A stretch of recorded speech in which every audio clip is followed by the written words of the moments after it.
Hi, friends. Somehow I feel, though the hour is late here in Finland, the compulsion to continue with telepathy and the etheric vehicle. We've had tonight the climate change simplified meditation without music this time, unfortunately, because Tuya is the one who does that. But I think of deep interest. Now, by the time some of you listen to or view this, the big climate change conference of November 2nd through 12th, something like that, will have occurred. And its consequences will be in the record. Right now, I'm on telepathy and the etheric vehicle, TEV VC, video commentary. It's just about midnight here, so I'm putting 1617. And we're on page 8, and it's program 5. I am relying upon my colleagues, BL and Joe, to provide you with the commentary or little synopsis of what the subject may be. I want to go back just a little bit because we had something I could not really treat. The whole story of omniscience has been laid out here as advanced humanity, page 332 and 333 of the astrology book, the mystics, which we have all been and still are to an extent, and the knowers are becoming increasingly aware of the mind, which directs the evolutionary process. The great mind. When this awareness is cultivated and the individual mind is brought consciously into contact with the mind of God, now that's the Father in heaven, that's Sanat Kumara, and even another great being, interim between Sanat Kumara and the planetary logos of our planet. So when that lineup occurs, consciously contacting the mind of God as it expresses itself through the illumined mind of the hierarchy of adepts, we shall have the steady growth of omniscience. And DK tells us this is the whole story. This is the story of how omniscience comes to be. Of course, it's not universal omniscience. It just can't be that yet. We are not galactic logoi and supergalactic logoi, and we are not the universal logos practically considered, though we are in a way. So he says this whole story of telepathic interplay in the true sense, this is the whole story, he says. Occasionally I miss a verb here, of telepathic interplay in the true sense. and it portrays the growth of that oligarchy of elect souls who will eventually rule the world. I guess the idea of the philosopher king is prominent. Oligarchy of select souls or elect souls. I mean, it's very far from what John Calvin had in mind when he talked about the elect and the predestination of salvation or damnation, as if you couldn't possibly help it, and works made no difference. Works, your deeds made no difference. And DK went so far as to call it a, which is strong for him, damnable doctrine, meaning one that simply must be dammed up or stopped. So through this method of telepathic interplay, the oligarchy is usually a term referring to wealth, but as I said earlier, the wealth involved is, let's see if I can get this. I think I'm not doing too well here. The wealth involved is that of spiritual wealth. Whoop. Spiritual wealth. Okay, let's see what I've got. Yeah, now I have it.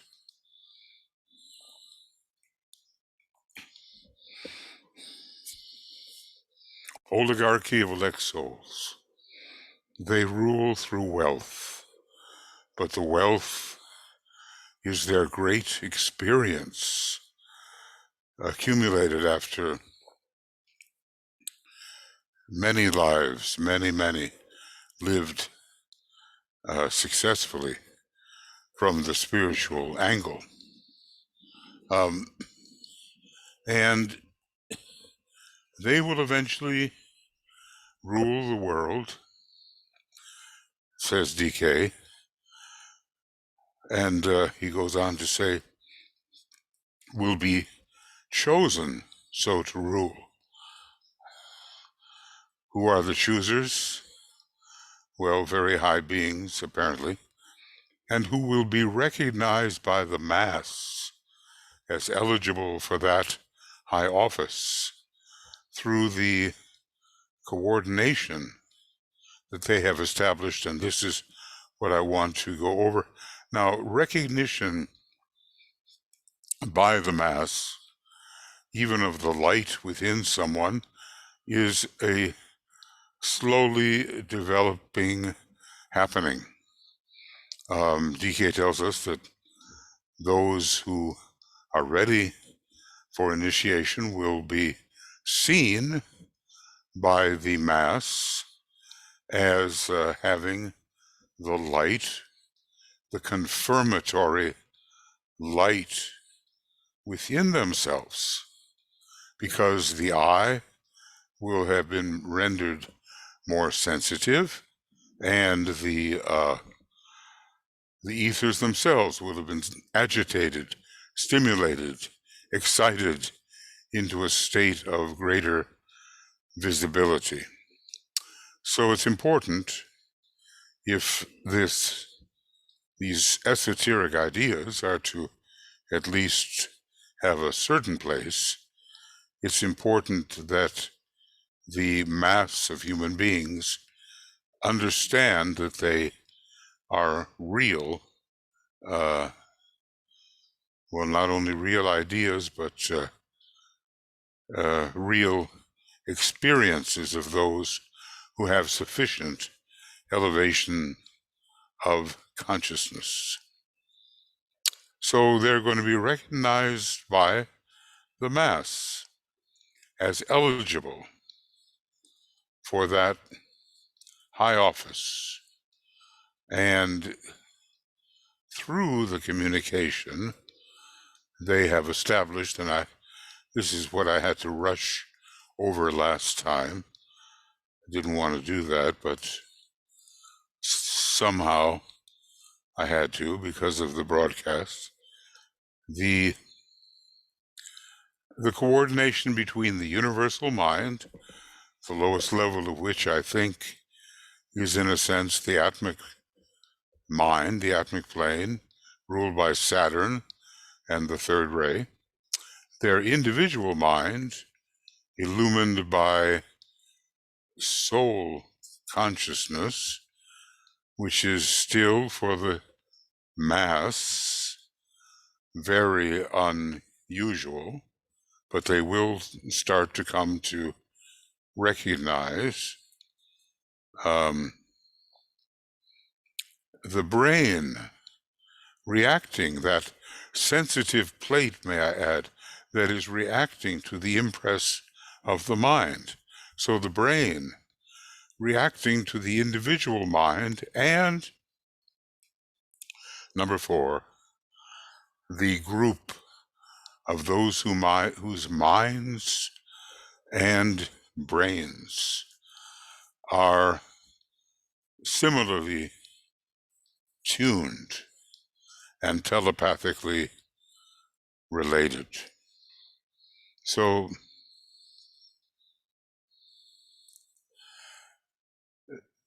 the recognition will come because these coordinations will be made far more visible due to the wisdom of such people, that wisdom basically helping the mass. Now we've learned in externalization of the hierarchy that in the planetary centers will be masters and initiates whose opinion will be sought out because it is so wise, and it, when followed, helps the ordinary people live through some very difficult circumstances.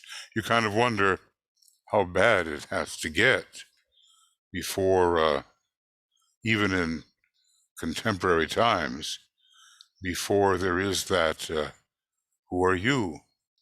What have you to say about this? What is your wisdom on this matter? And the hierarchy and its initiates and its disciples will respond.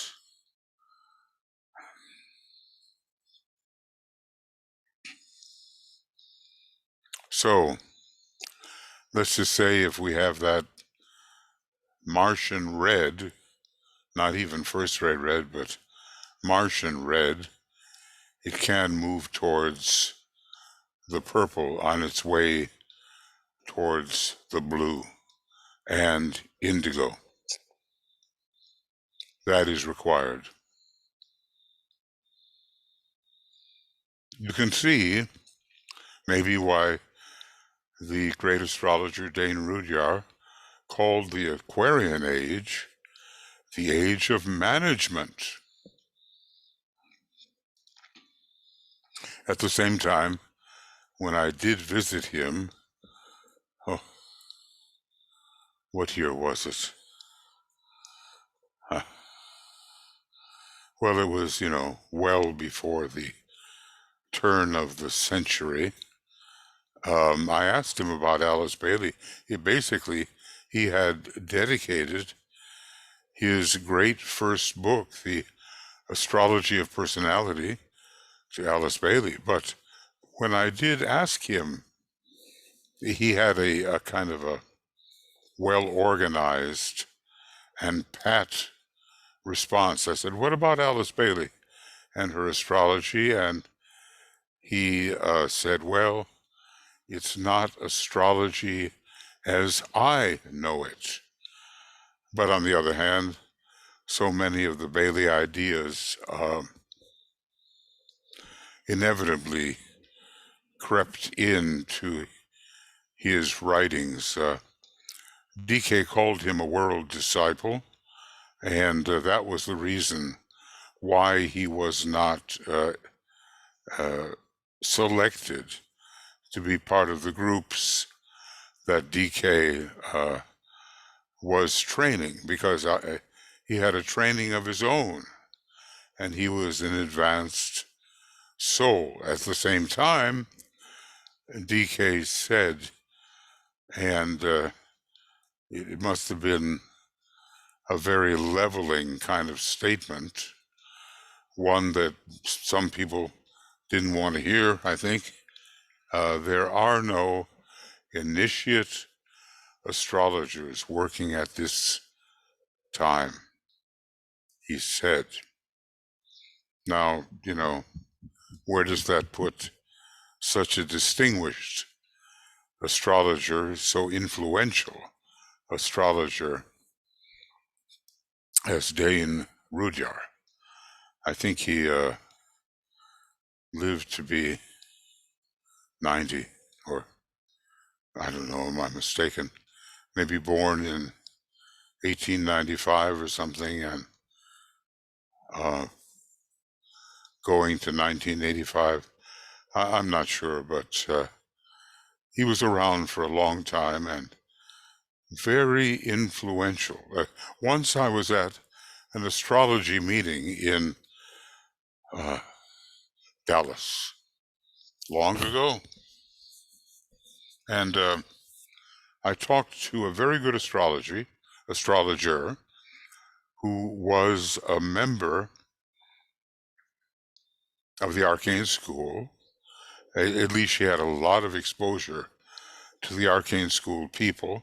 She was in that tradition, and I was asking her about esoteric astrology. And those were the days when I thought some people knew everything.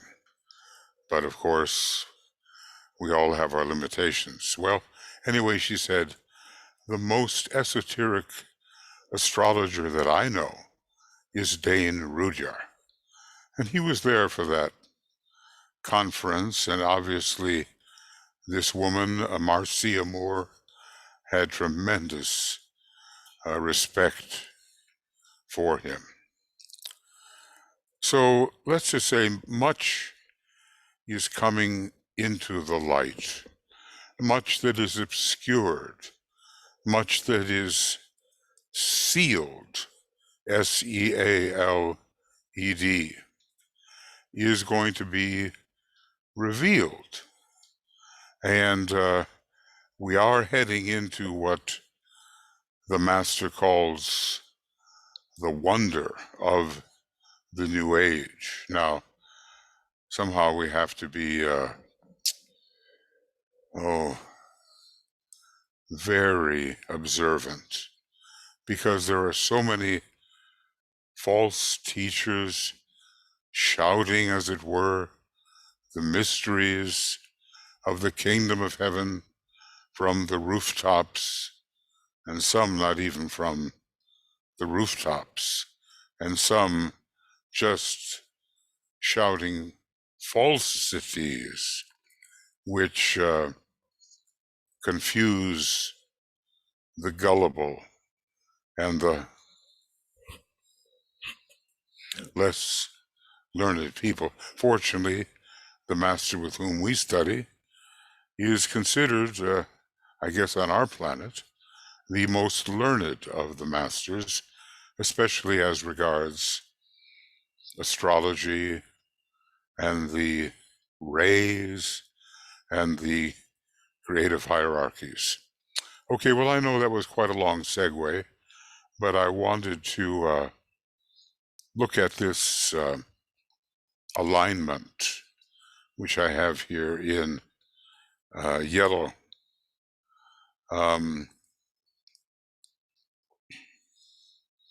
It is a high office, and we're talking about real rulership. Will it be a democracy?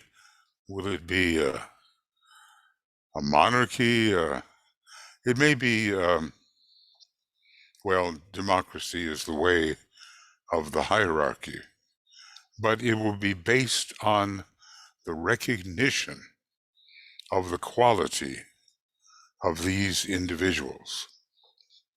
Right now, we cannot count on the mass of untrained people who are not ready for occultism to recognize any kind of oligarchy of elect souls.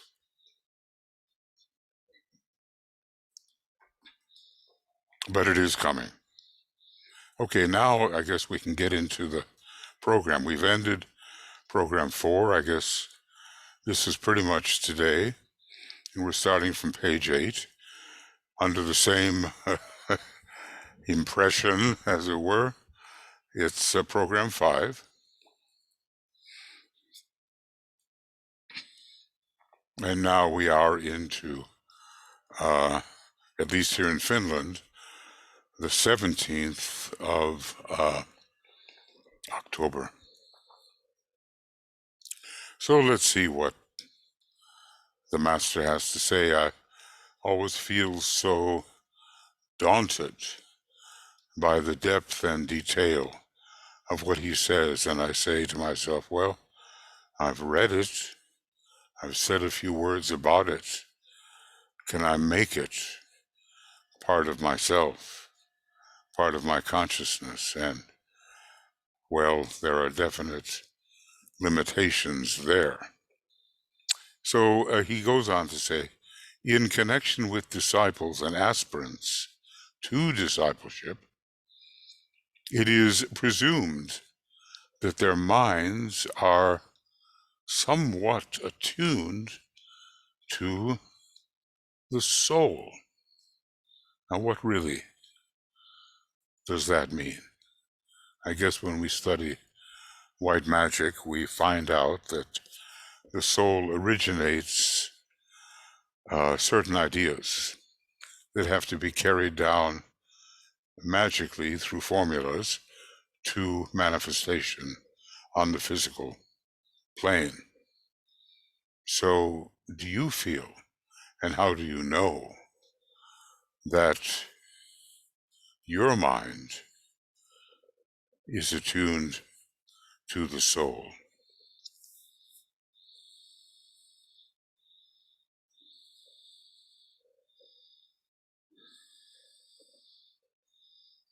I mean, this is easy to say. Oh yeah, my mind is attuned to the soul, but experientially or inperientially, how do you know?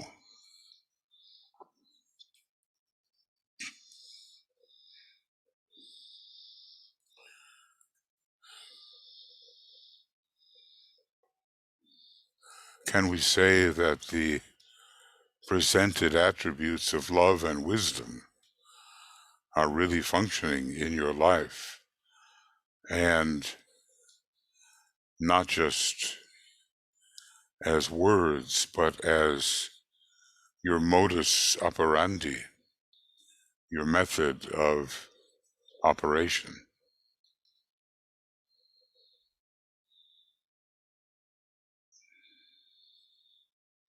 What would it mean to have love and wisdom? They are part of the presented attributes from esoteric psychology. 2, the Buddha presented wisdom, the Christ presented the love, and each of them had the other quality as well, to a degree.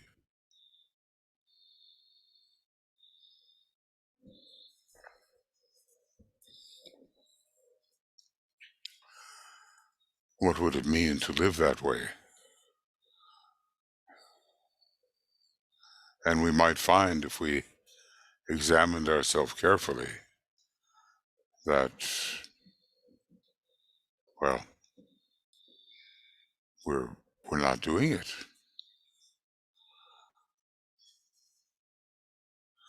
It would be a great revolution if we could attune to the soul and function through the mind that is in Christ, and I should add, the mind as it is in Gautama the Buddha. Mhm.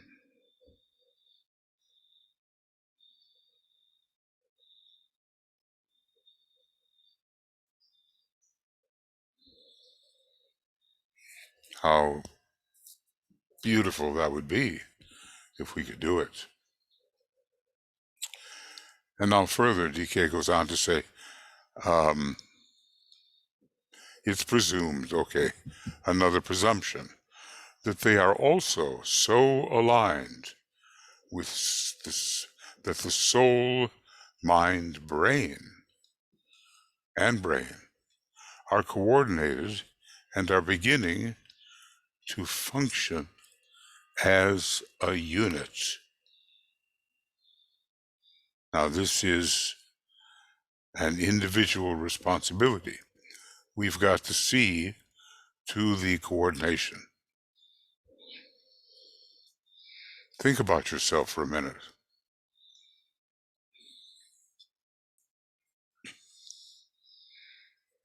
Your mind aligned with the impressing agent we call the soul on the second and third levels of the higher mental plane, and the receiving plate, the brain. Where are your thoughts coming from? Where are my thoughts coming from?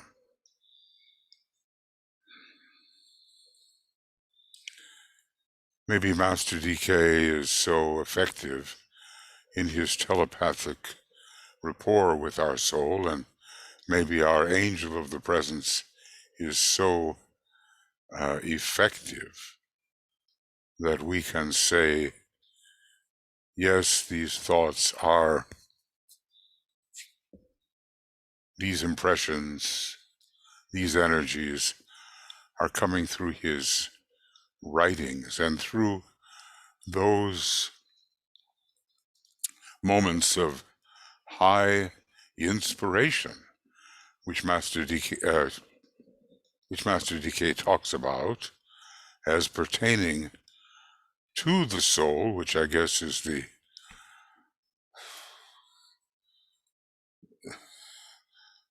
what is it now? It is the angel of the presence. Boy, those lapses. Okay. Um, high waves of inspiration come to us at the end of chapter 1 in a treatise on white magic. He discusses these waves of high thoughts and inspirations coming from the soul, and he says because of the lack of concentration, the irregularity of our meditation, and so forth, we miss them. We don't recognize them for what they are. We don't take advantage of them.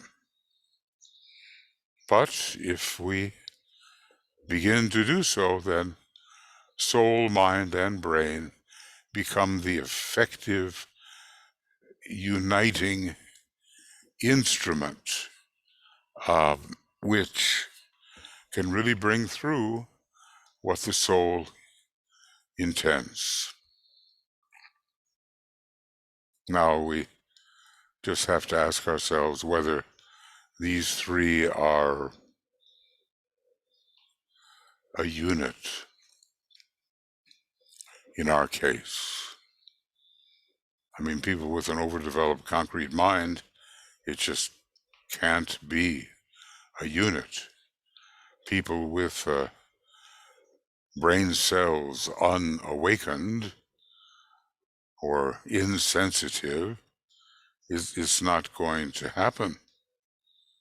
People who cannot focus within the soul, which is considered a very important method for the true meditator, it's not going to happen. And on top of it all, the glamorous astral body may skew the descent of the soul perspective and basically distort it, thwart it, and prevent it from reaching truthfully into the etheric physical nature. Now, this we see because the astral body is definitely included when we study a treatise on white magic. The astral body can cause so much trouble, and so many people are afflicted by it without knowing that they are. Okay, so this is our individual responsibility. How are we going to go about it?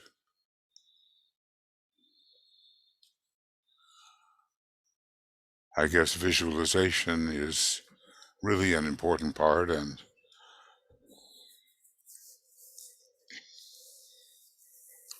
drawing soul energy towards that pool of retained energies around the mental unit, all important. You see, friends, look, are we really functioning as souls, or are we just talking about the soul? I remember, I'm remembering too much, when I was a little kid in Tucson, Arizona. My mother had to go there because of her health, so the whole family kind of went, and I always had my cap gun with me, showing I was a good Aries. I loved the sound of caps blowing up, 6-shooters and things like that, but at the same time, I was interested in the soul. Well, lest we think that's too great an achievement, the soul for me was the bottom of your shoe.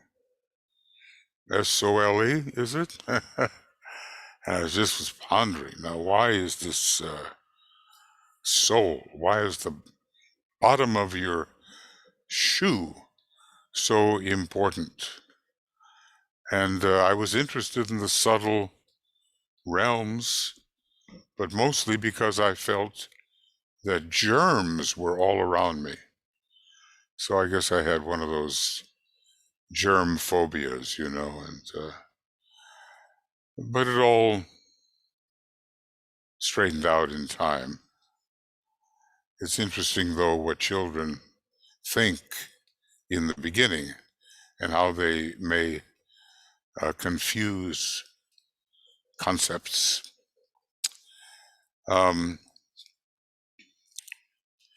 Now, we're going on with decay now. Now comes the task of learning to be responsive to the group and to find and contact those minds which are energized by similar thought currents. And this, doesn't happen automatically. This has to be cultivated, the Tibetan says. Well, it's interesting how we all find each other after time. He says, when you go into the other world and you leave the body behind, you've got a whole network of already established coworkers and friends. But when you come into that isolative state called the body, it takes a long time to find your own. They may not be members of your family. Well, the members of the family, what did Master Moria say? Sitting around the same table are those who are going, this is what he meant, to the left, and those who are going to the right. He didn't use those words exactly, but the idea was to sit at the same table and eat together is no indication that all of those present are heading in the same direction. Some are heading towards materialism and degeneration. Others are heading into the light. There are a number of families, aren't there? There is the family of origin. There is physically and etherically considered. There is the emotional family. There is the mental family. And there is also something higher called the soul family. And I wouldn't be surprised if we could continue to raise that family apprehension or understanding still higher. I'm not sure it's in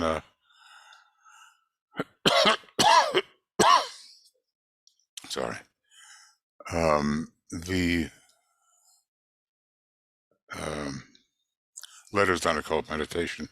It's around page 39, and it shows the various groupings in which we find ourselves, and there are quite a few, and in a way they are like families of like-minded individuals who are headed in, as we ascend the ladder, headed in the same direction. Okay, this has to be cultivated to be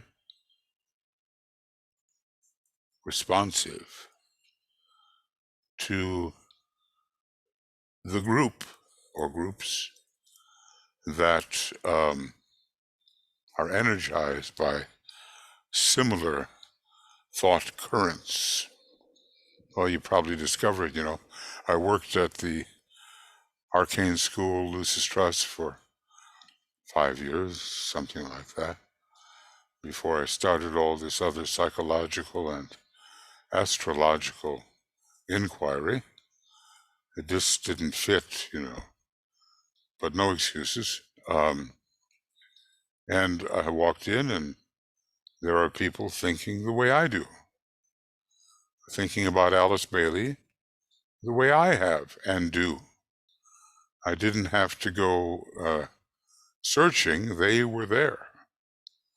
So these are those minds. There were differences, of course, but these are those minds which are energized by similar thought currents. I had a funny experience there. Very fine first-ray co-worker.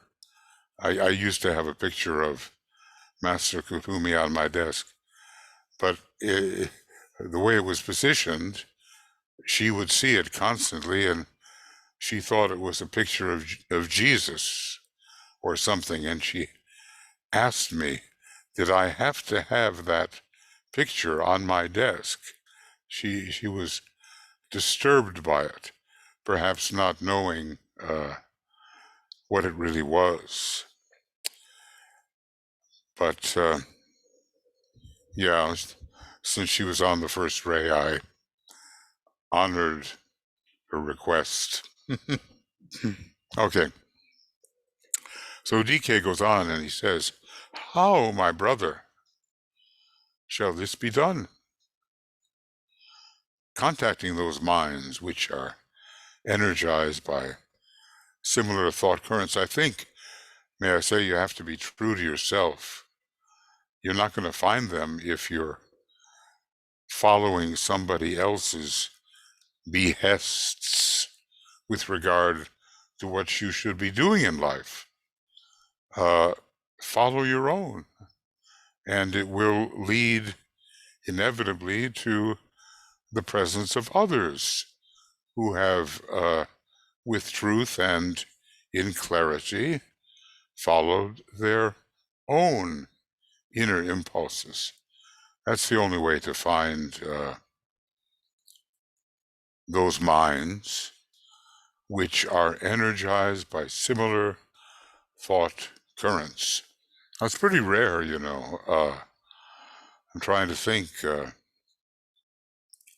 how often one runs into such people. Now, naturally, at the headquarters of the Arcane School or Lucis Trust, you're going to find them, but then you go out looking among intelligent people, and, well, it's not very common. If you are of the Bailey persuasion. So how, my brother, says the Tibetan, shall this be done?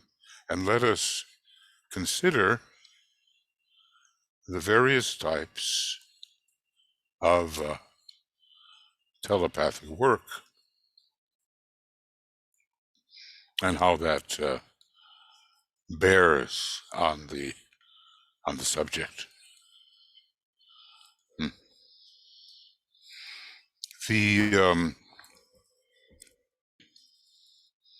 I'm beginning to realize that this is a book to which I have not given sufficient attention. There are, you know, when you're dealing with 24 books, 19 and a half of which are the Tibetans, you realize you may not be able to cover it all, right? And he warns against the attempts even to cover all of it. He is very much for people settling into an area of service which they can handle without trying to cover the entire universe of thought. Well, sometimes I'm sure I disappoint him in that regard because I like to take things up to the universal logos speculatively. Not really, of course, but at least speculatively. The undeveloped human being, Master DK says, and the unthinking, non-mental man or woman can be, and often are, telepathic, but the center through which they work is the solar plexus. Now that, I think, is of interest. Telepathy is not found on a single level, and all telepathy is not mental telepathy. It looks like what we have going here is a kind of solar plexus telepathy. The line of communication, therefore, is from solar plexus to solar plexus. May I add, you know, like someone's afraid. Then before you know it, everybody's afraid because the fear has communicated itself to others who are similarly attuned. And it doesn't just have to be fear, it can be like any emotional state. It can be rage, you know. People go into a crowd and before you know it, whereas they weren't raging before they entered the crowd, if the crowd is raging, they start to rage. What's happening? The solar plexus is communicating with other solar plexi or other solar plexuses. So, this is therefore, says the Tibetan, instinctual telepathy. I mean, it's not planned. Alice Bailey worked really consciously, telepathically with Master DK, who once had been the reporting master when she was a Chela in the light. It was real and real mental telepathy with full consciousness. This is instinctual and concerns feeling, says the Tibetan, in every case. It involves invariably radiations from the solar plexus, which in the case of the animal world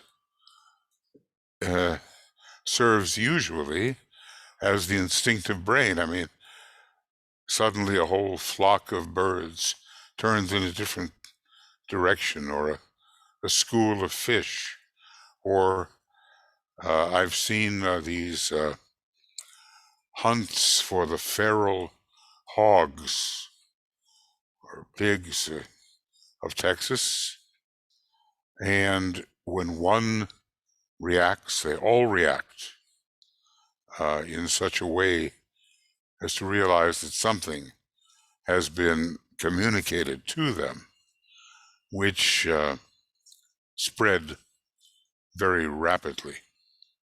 So this is solar plexus to solar plexus. Okay. And that's not to say that human beings don't have this too, of course.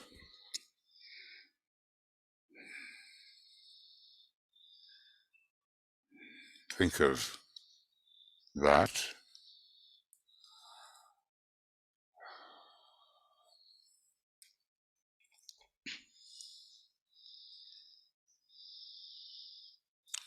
You know, it's sometimes described as an atmosphere that is surrounding the people gathered. You can't put your finger on it, but something passes from person to person, and it really is from person to person. It's not soul to soul. So this type of telepathic communication is definitely a characteristic of the animal body of man, and one of the best illustrations of this telepathic rapport is that existing between a mother and her child. There's a connection, and the mother simply instinctually feels the type of communication that reveals to her the state of the child, and may suddenly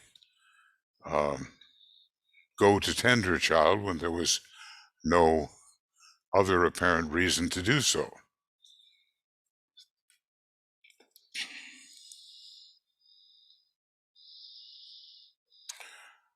So the animal body of man carries this type of solar plexus telepathy. This is not the kind of telepathy we are searching to establish. Obviously not. We are looking for something much more like Alice Bailey had, and which is intelligent group telepathy. Okay, so now DK is going on here. It is this type of telepathy which is predominantly present in the average spiritualistic seance. By the way, that spiritualism, we are told, is ruled by the seventh ray, because it has a lot to do with the precipitation of the invisible, that is, the dead, back into some form of objectivity or manifestation. So in this seance, I'm recalling that what was it? I should know. Arthur Conan Doyle, yeah. He was the author of the Sherlock Holmes series, and he was a great believer in spiritualistic phenomena and seances. It's interesting to consider the ray types who get involved with the different methods of telepathy. So the average, maybe there's something that's not quite average, but the average spiritualistic seance has in it access, apparently, to a certain type of telepathy. And DK goes on, there the medium, quite unconsciously. Now, I want to add that unconscious mediums are found under Cancer and Pisces, and conscious mediums are found under Virgo, which is secondarily ruled by a veiled Neptune. You know, Neptune is the mediumistic planet. There, the medium, quite unconsciously, sets up a telepathic rapport with people in the circle. Their feelings, worries, sorrows, and desires become apparent and form part of the reading, so-called. DK is not, may we say, respecting this mode of communication very much.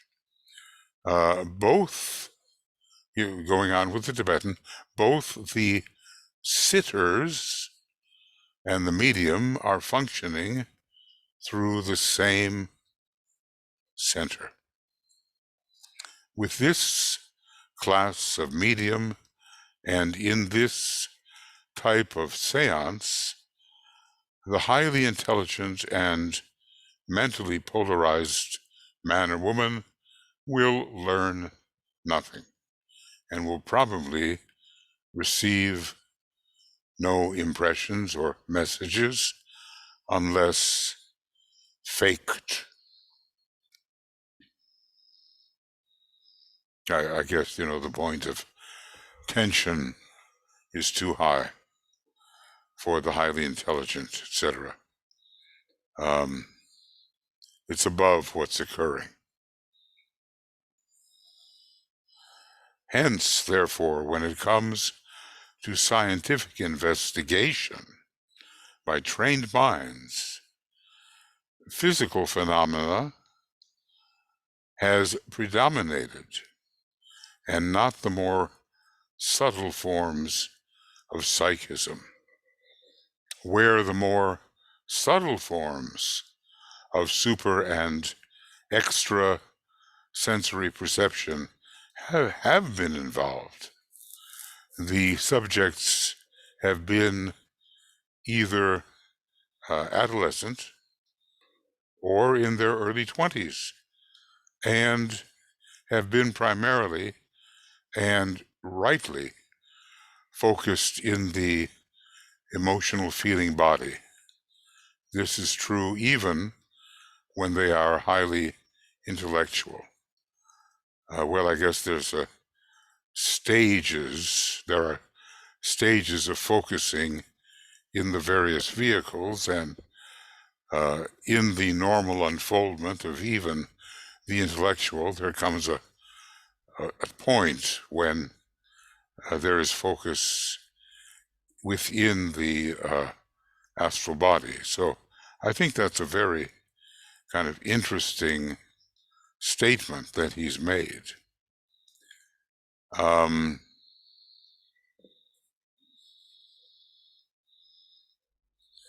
Yeah, it's a solar plexus type of telepathy, and the state of emotionality of the sitter is detected by the medium, I guess, and seems to form some sort of background to the whole process. I'm just going to offer this in these certain colors. You know, the pink and the blue, they are astral colors, particularly, even though the astral plane is in a way a plane of all colors. But he's basically debunking the value of such a circle for those who are attempting the kind of telepathy which we, in our studies of esotericism, are trying to cultivate.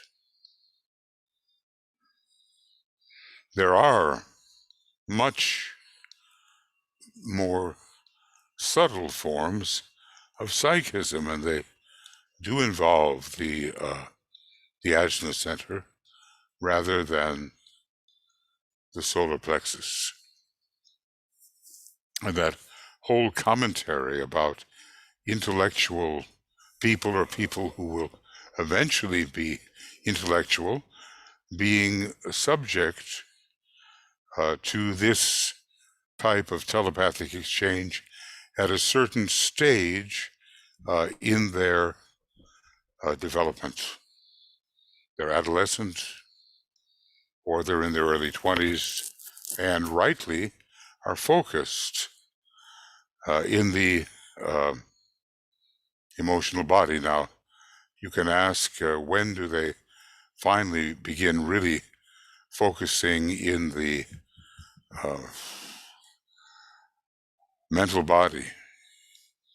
I guess it varies with different people. Into the 20s, we might say, as we approach 28 and so forth, there's a definite trend towards using the mind as the director. And for some people, maybe, I don't know, maybe you remember when your focus came. I can tell you a story. I never knew I was so full of stories, but, well, it was in those days when students who had a big exam the next day stayed up all night and overdosed on what was called, at the time, no-dose. No-dose. I guess it was, those were caffeinated pills or something. I never looked into it. And I don't think I was doing too well in my philosophy class. It was Introduction to Philosophy, and it interested me to a certain extent. But I stayed up all night with some of my friends, and we were discussing the possible big examination the next day. And, okay, well, then you kind of stagger to the examination hall, and you take out your what's called your blue book, which was simply something you write in and hand to the teachers, the graduate students who are going to see whether you pass or not pass or what grade you get. And the most peculiar thing happened for me. I felt at that moment when I began to write in that blue book that I was seized by the mind. I didn't have any anxiety. I just thought with clarity about the subject.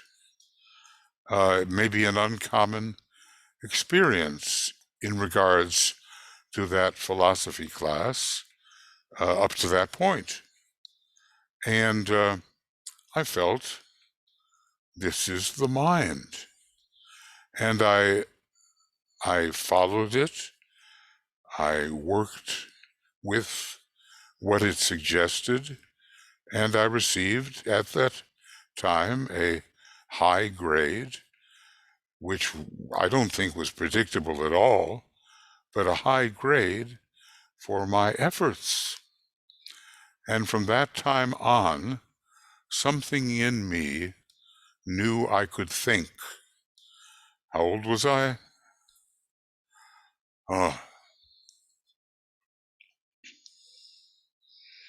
Maybe 19, something like that. Something 18, 19. It got sharper and sharper and sharper.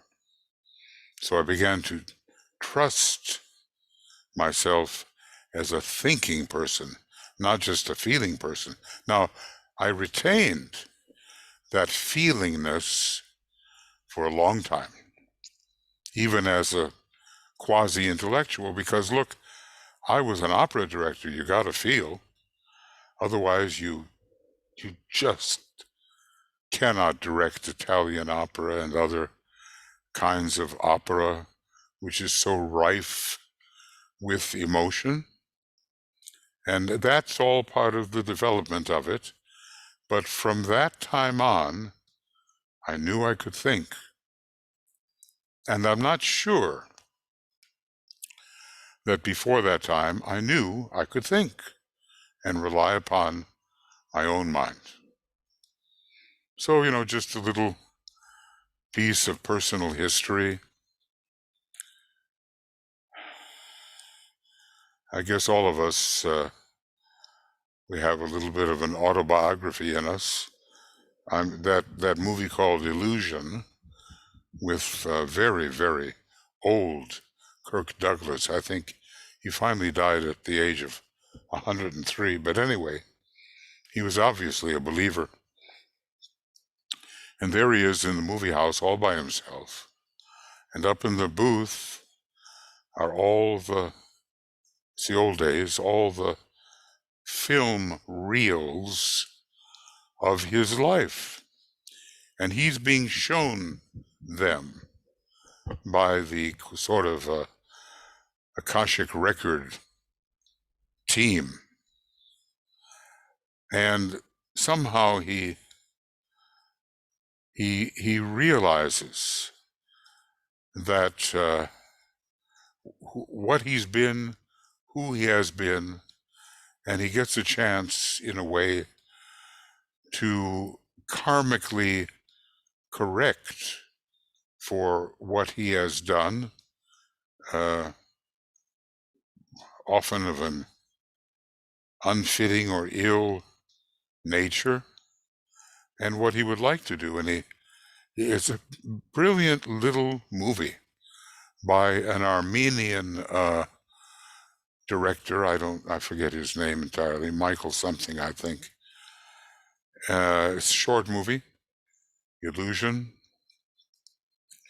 and we really get the idea that so many of us live in illusion, and it takes that perspective of reading the record after life in the body is concluded yet again to understand the illusions to which we have been subject. In other words, when we leave the body behind, we learn a lot about reality and the limitations to which we have subjected ourselves.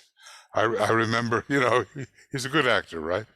And I remember him looking at the movie and how he was relating to people and to his son, and he said, "Oh no," he said, because he was appalled by his own behavior. Well, I won't tell you much except that the movie has a happy ending, and I certainly do like movies with a happy ending. Eventually, I think that is the way it works once we get things straight. All right, so that was a bit of a ramble, but there is a higher form of psychism. And as I've said before, DK tried to train the very first disciple in the books. His name was, he was listed alphabetically. His name was Herbert Adams. Tried to train him, even though he was an intellectual, in the higher type of psychism. Because basically, from doing so much third-rate thinking, he was a third-rate soul, he was suffering from brain fatigue. And DK knew that the average type of meditation would be, a burden upon this man, who was well known in his own circles. So it must have been quite a surprise that DK assigned him these psychic kinds of exercises to really work with the ajna center instead of the solar plexus. Now, the man was a sixth-ray personalities and a sixth-ray astral body. He had plenty of solar plexus, no question about it. But DK was trying to lift the whole game. Just imagine, friends, being seen into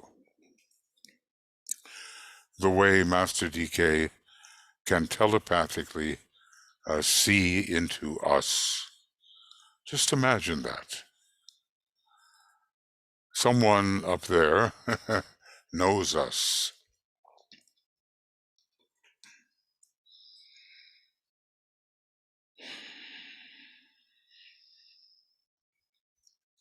And I would say, and maybe you would agree, better than we know ourselves.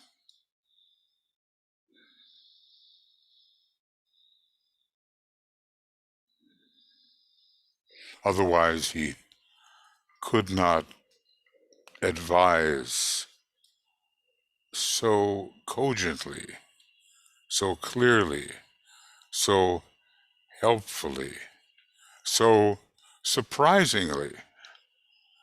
What? Says the student. You see that in me?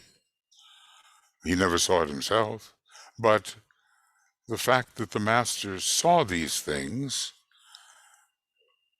helps to train the focus of the individual on those things. So he begins to notice his glamours and illusions and general obstacles. Well, we're not in a position to have the master writing letters to us through Alice Bailey, and the master's very busy, okay? He's not going to write a letter to us on his own without an amanuensis, but that time is coming. He's one of the externalizing masters, as it tells us in externalization of the hierarchy.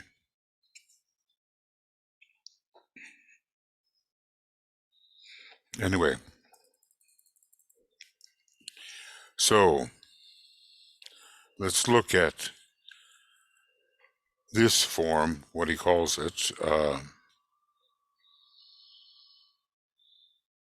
This is interesting. I've just got to kind of, make it a little bolder. But this form of telepathic communication is therefore of two kinds, with the solar plexus always involved. It's not that we want to be rid of the solar plexus. We don't. We don't. In certain of the seed groups, it's absolutely necessary. Necessary for the trained observers. Necessary for the psychologists, and before that, for the religious workers in the New Age. At least those three groups really depend upon utilizing the solar plexus. It gets them en rapport with certain individuals and with their field of service. And around page 40, 41 of Discipleship in the New Age, Volume 1, which the commentary of which is now completed, it tells us about the seed groups and the different chakras which are necessitated by the kind of work to be done. So what does DK say here? This form of telepathic communication is therefore of two kinds, with the solar plexus always involved. Is it necessarily dominating? Let's see what he says. A, it will be from solar plexus to solar plexus between two people who are ordinary, emotional, governed by desire, and primarily centered in the astral and animal bodies. I guess the animal body particularly is the outer body of the etheric physical body.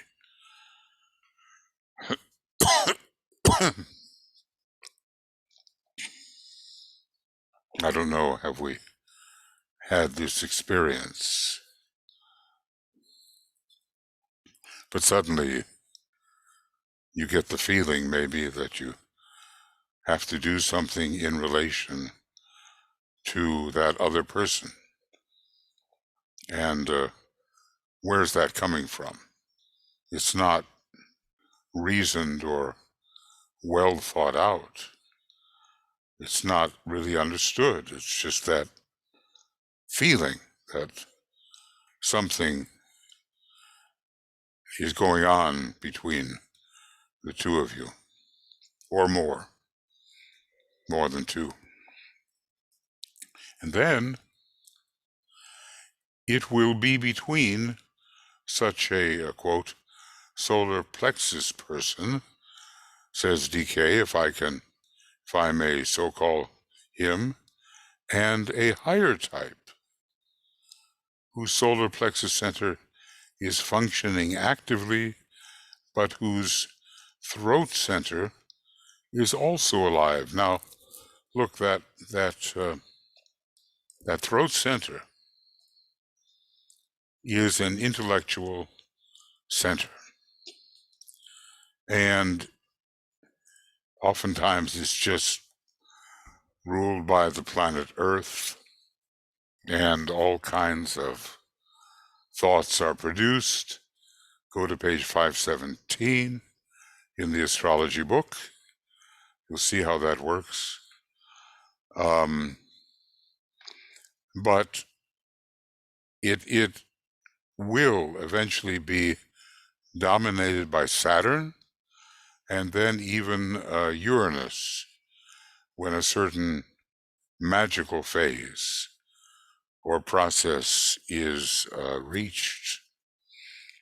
So we've got a solar plexus person that is not using the throat center in any intelligent way, and a higher type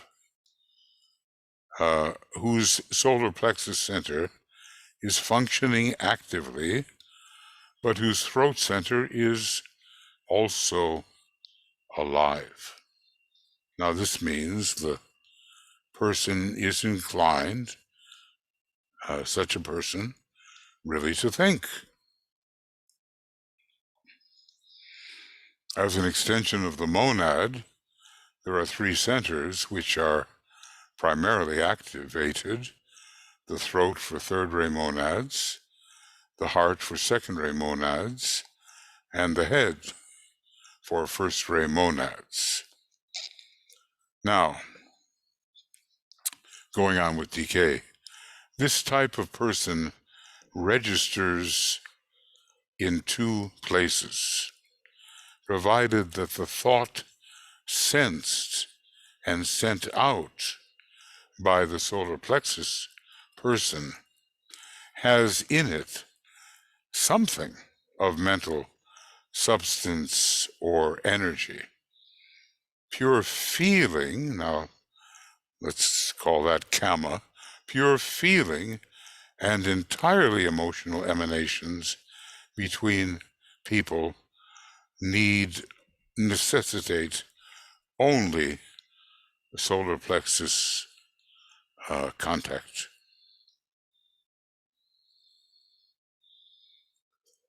So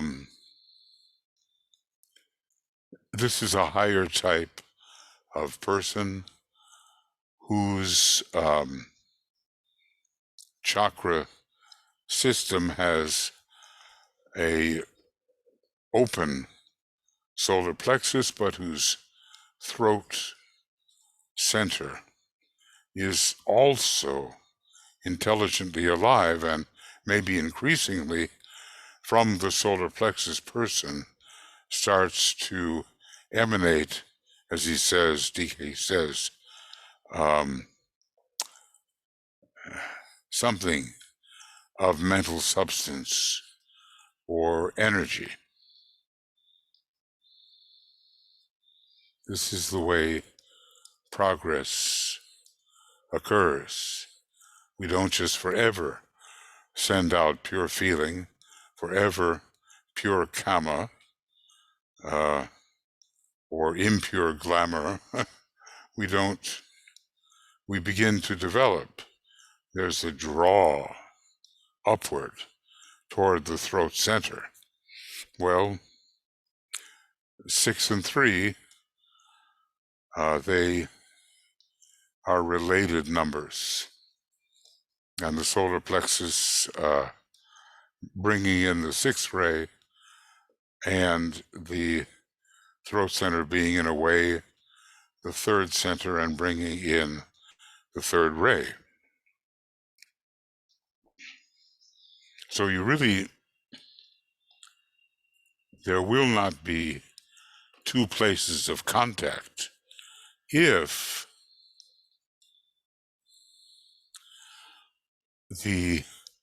that which emanates from the solar plexus person is just kamic. I'm remembering the name of a famous book about sexual experience. It's popular in India. It's called the Kama Sutra. And although there's much of the animal in it, it has a lot to do with the desire nature, or kama. It's not the Karma Sutra, that's for sure. Now, let's see a little bit more here. Later, when group work in telepathy is undertaken, the centers of transmission wherein high and consecrated feeling, devotion, aspiration, and love are concerned, and where the groups work with pure love. This is not a solar plexus issue, right? Where the groups work with pure love, DK says communication will be from heart to heart, and from a group heart to another group heart. Well, that's a big elevation, and I'll put it in the indigo color.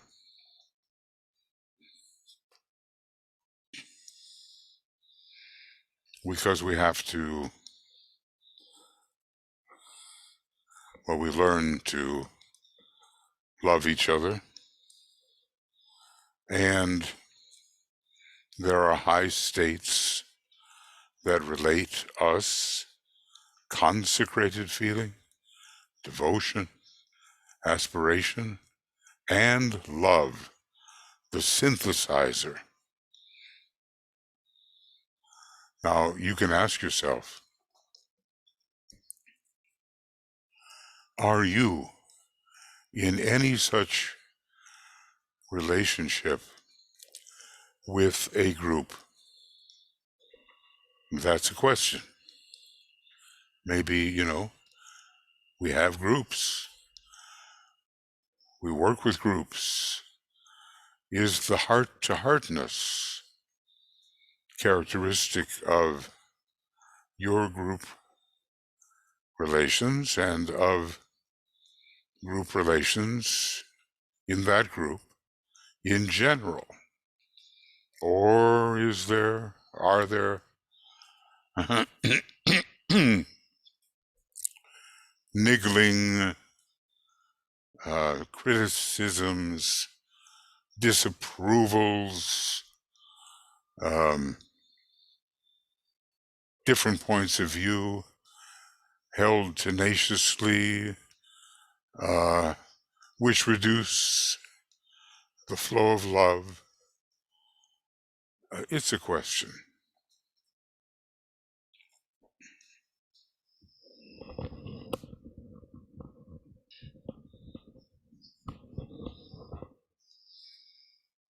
I wonder if any of us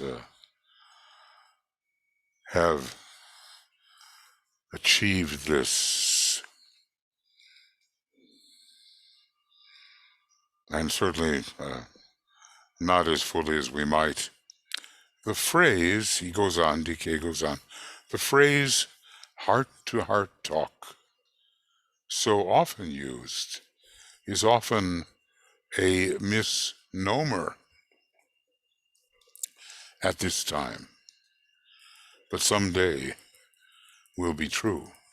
At present, it is usually a solar plexus conversation. Now, that's interesting. Maybe, we don't know what the presented attribute of love really is.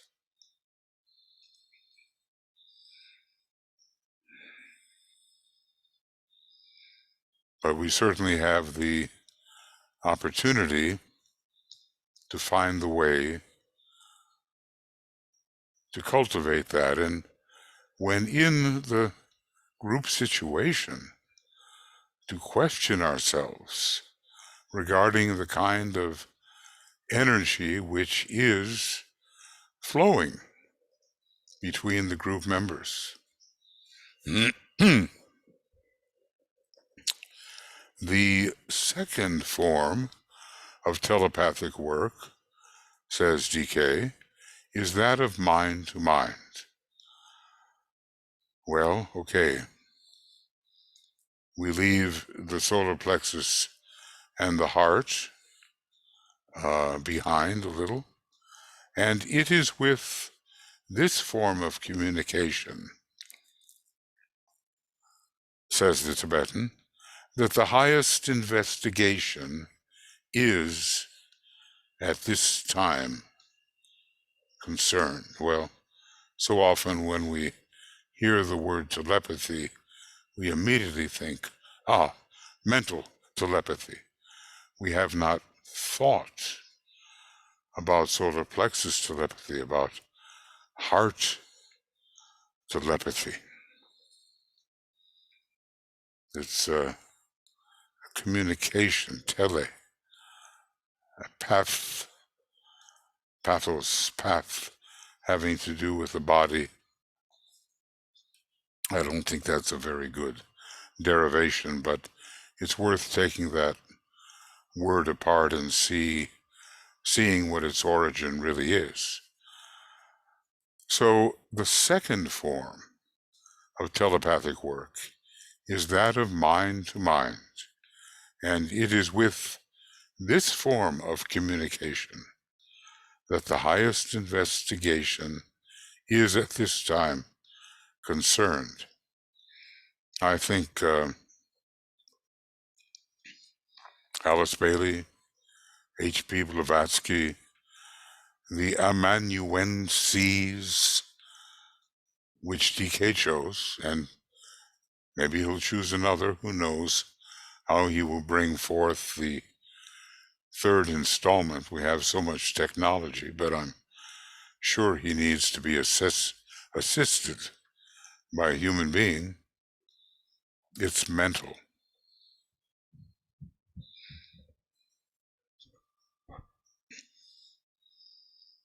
It's conscious.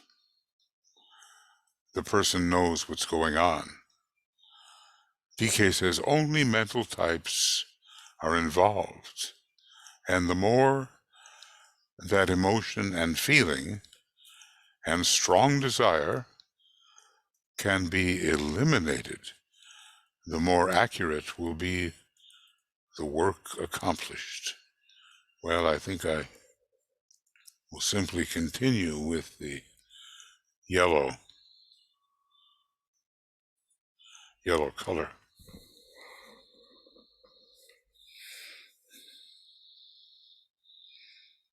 Well, he's basically telling us that emotional telepathy is getting in the way of a higher form of telepathy, which is truly mental.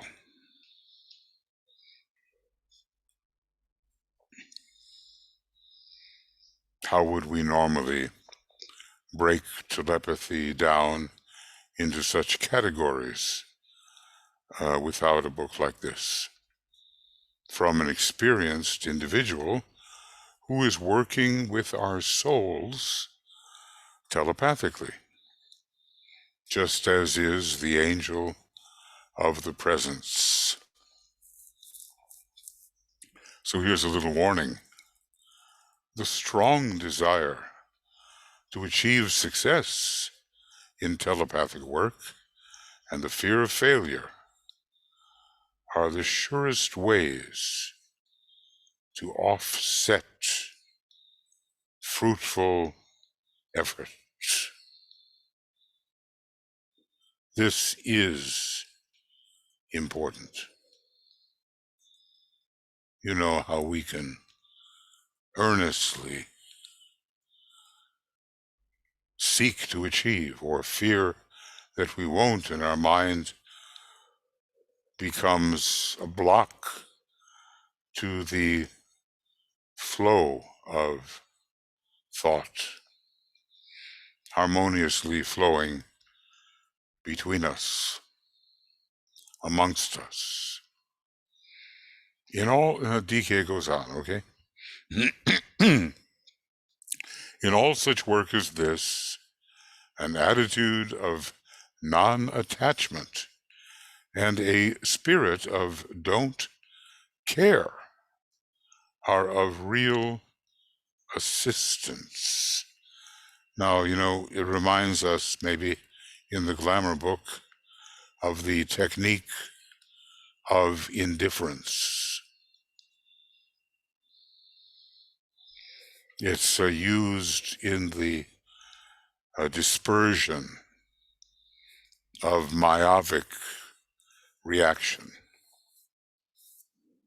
So, he'll call this a kind of impersonality. And he'll say, well, this don't care attitude is not hard and cold. It's just placing the essential where it belongs and not getting trammeled or ensnared in secondary matters. There will be experimenters. This is just telepathy is, in terms of its recognition as a reality, a kind of fledgling science, even though it has existed from time immemorial.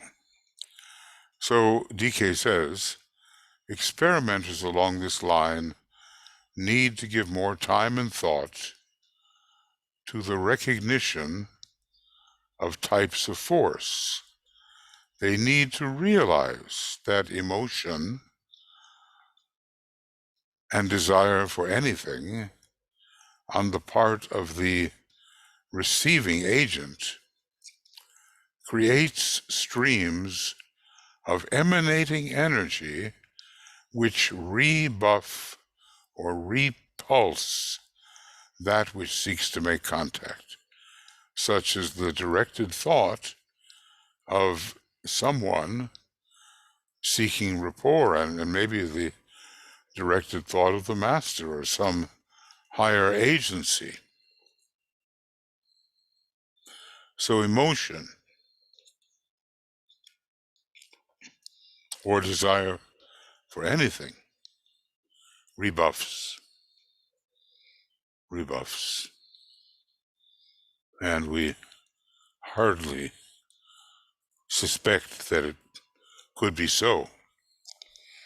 When these streams are adequately strong, they act like a boomerang and return to the emanating center, being attracted back there by the power of the vibration that sent them forth.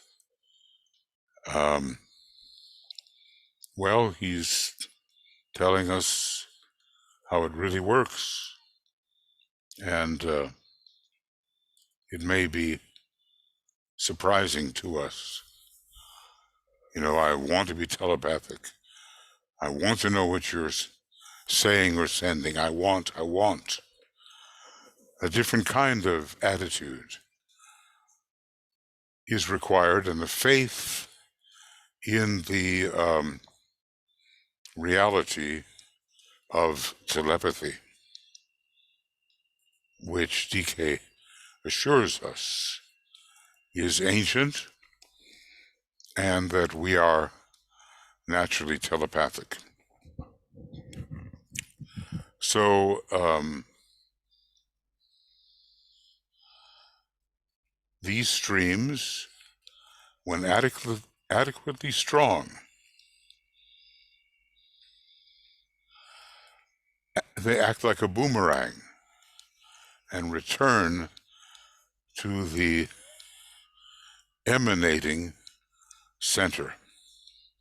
And I'm sure that the master can tell when his attempts to influence telepathically, or maybe the individual telepathically,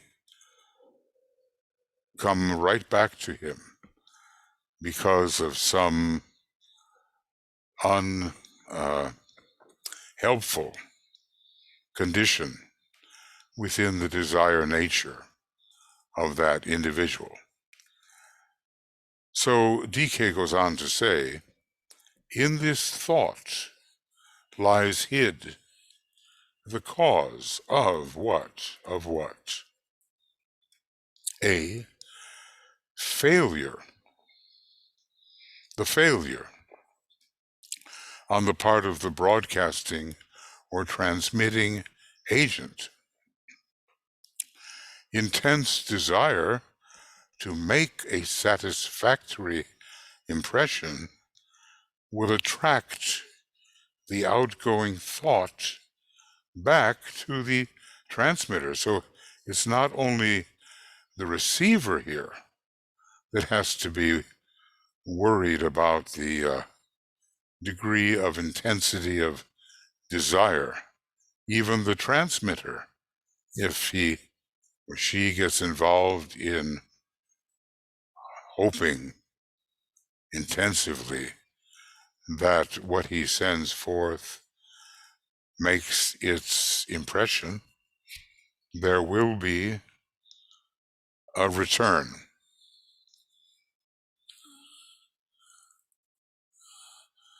We had a group back in the 80s, late 80s, and we worked with telepathy. There was one, we were bringing a particular word, as DK recommended, into focus, and someone was sending it forth, and there was one individual in the group that seemed always to get it, and others just didn't. And you have to wonder why that was so. So this is attraction back to the transmitter. Okay, now that is the failure of the broadcasting or transmitting agent. You wouldn't think that an agent would fail, but not all agents that transmit are masters, and they are subject to certain human kinds of tendencies which militate against the success of what they are so earnestly attempting. Now here's another one. And what are we looking at? The cause of boomeranging. That's what we're looking at. The cause of the boomerang, where what you want to send forth, what you want to receive, come to naught because of your interfering desire. You have not mastered the technique of indifference.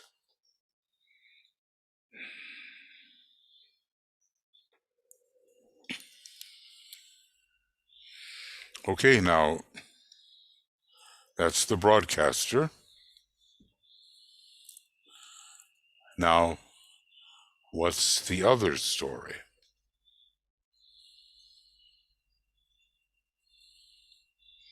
Let's see. The failure on the part of the receiving agent, whose own intense desire to be successful sends out such a stream of outgoing energy that the stream of incoming energy is met, blocked, and driven back whence it came.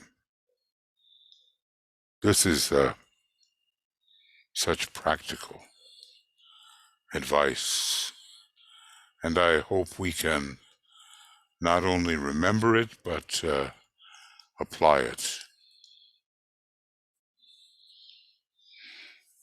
Because we do get in our own way with regard to the functioning of something so built into us as telepathy is.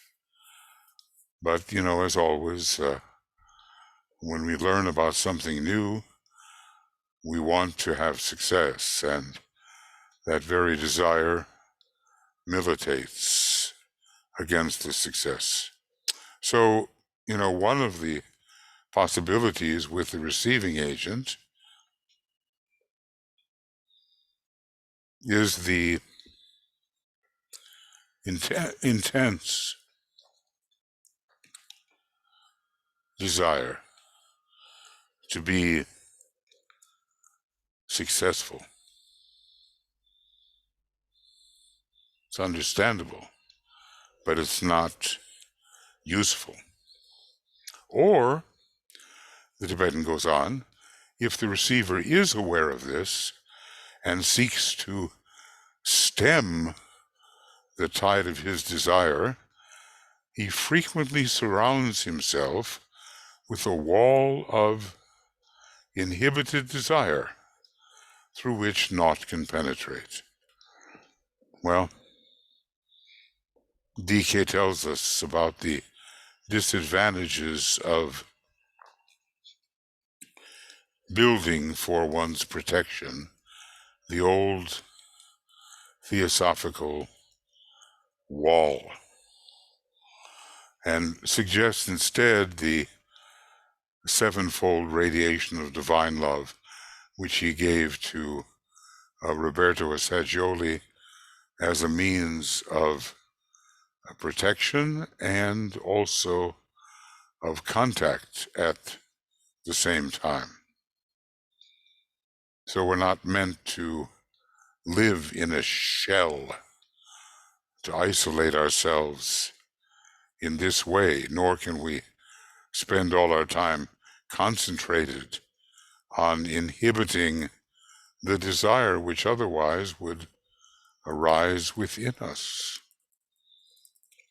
You can understand, I think, why it takes lives to build these capacities into our nature.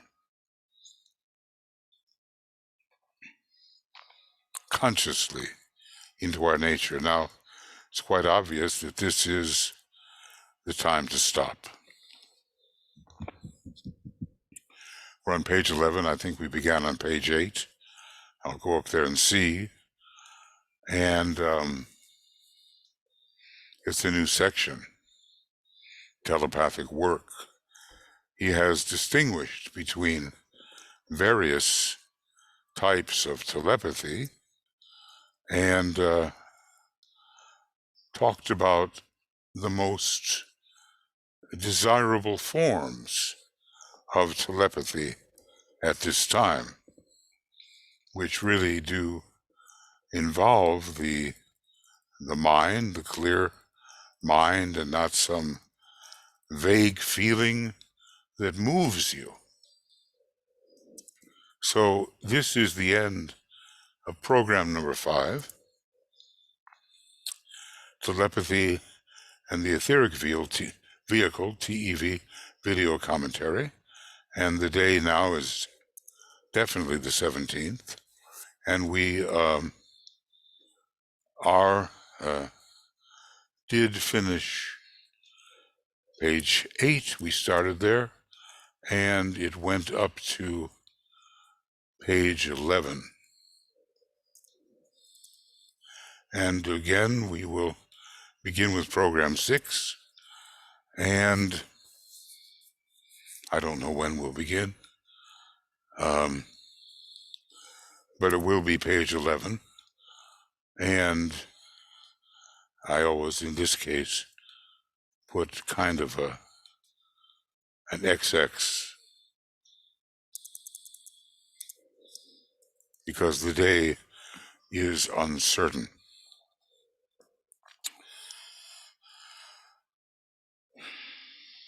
Maybe a certain feeling of trust will arise, and a kind of divine indifference, knowing that we are naturally telepathic. Maybe such a state will arise for us, and increasingly we will know what our fellow group members are thinking, and we will be an agent of harmony within the group, which will promote the flow of thought between us, even as the masters have their flow of thought. Rather, at their point, quite effortlessly, they have that. And we're on our way to development. Well, okay, Tuya and I and the whole communications team are wishing you a good absorption of this material and a good application of this material and a good understanding of this material. We wish you all that. It's a demanding task. DK has not made his instruction deliberately easy or watered down. He works with meticulousness, meticulous entirety. He works in a highly organized manner, and we have to sort of address or absorb his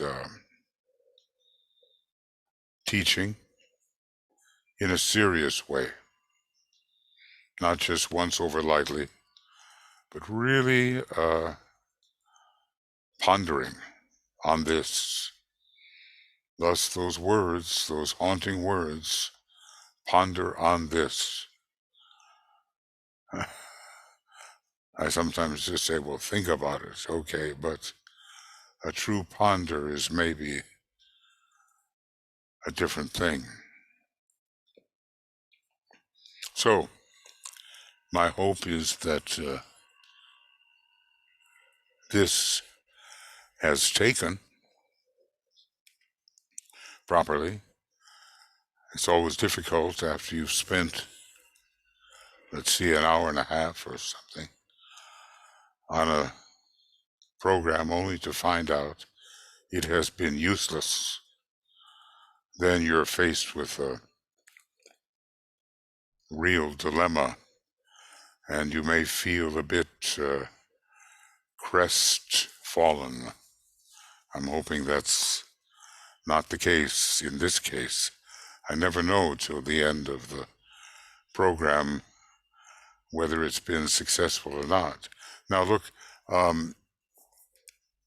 these programs are posted to Makara and to YouTube. It's not quite the same as when I send out programs that have a side text and a bigger picture to certain people who would like that. And I will continue to do that, but I just can't do it just yet. I have to take advantage of the opportunity to do these programs. And then I'll get the others to that growing list. I'm very grateful to BL and to Joe and Mikhail, getting, and Harold, yes, getting these programs up and available to you, even if you're one who can never listen to them exactly in real time, because I do tend to do them when some people are necessarily asleep or is that cycle in their day? It's all I can do right now. So we persist, we go forward, and I'm wishing you all good things as we all move together towards the next installment of bridging treatises towards the true knowledge of the New Age.